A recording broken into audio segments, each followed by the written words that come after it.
তিতাসে Majidpur union দ্বিবার্ষিক council অনুষ্ঠিত হয়েছে ও সাধারণ সম্পাদক প্রার্থী পদে মনোনয়নপত্র জমা দিলেন তন্ময় হাসান কাজল। মোহাম্মদ হানিফ মিয়ার তথ্য ও ভিডিওচিত্রে বিস্তারিত দেখুন তিতাস টেলিভিশনে।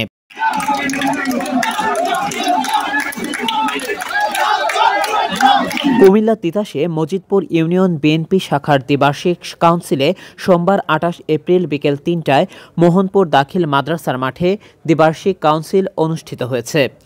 দ্বিবার্ষিক কাউন্সিল উপলক্ষে আয়োজিত উক্ত অনুষ্ঠানে তিতাস উপজেলা বিএনপির সদস্য সচিব মেহেদী হাসান সেলিম ভূঁইয়ার সভাপতিত্বে প্রধান অতিথি হিসেবে উপস্থিত ছিলেন উপজেলা বিএনপির আহ্বায়ক ওসমান গনি ভূঁইয়া।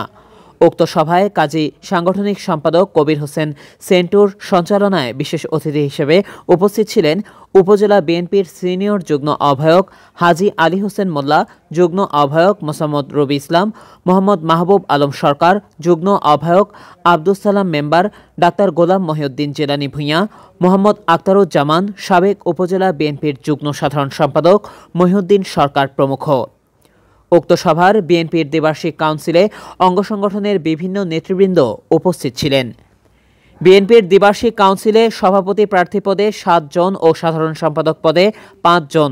বিএনপির দ্বিবার্ষিক কাউন্সিলে সভাপতি প্রার্থী হলেন মাজিদুল ইসলাম মিন্টু, মোহাম্মদ শামীম সরকার, মোহাম্মদ আক্তার ব্যাপারী, তাইজুল ইসলাম বাদল, মোহাম্মদ কামাল ও মোহাম্মদ বাবুল। সাধারণ সম্পাদক হিসেবে প্রার্থী হলেন মোহাম্মদ আবুল কাশেম বাবুল, মোহাম্মদ সাইদুর রহমান বিজয়, মোহাম্মদ মিজান মেম্বার, তন্ময় হাসান কাজল ও আবুল হাশেম। উপজেলা সদস্য সচিব মেহেদী হাসান ও উপজেলা আহ্বায়ক ওসমান গনি জানিয়েছেন, আমরা যাচাই বাছাই করে বিএনপির যোগ্য প্রার্থীকে নির্ধারিত করে জানিয়ে দিব।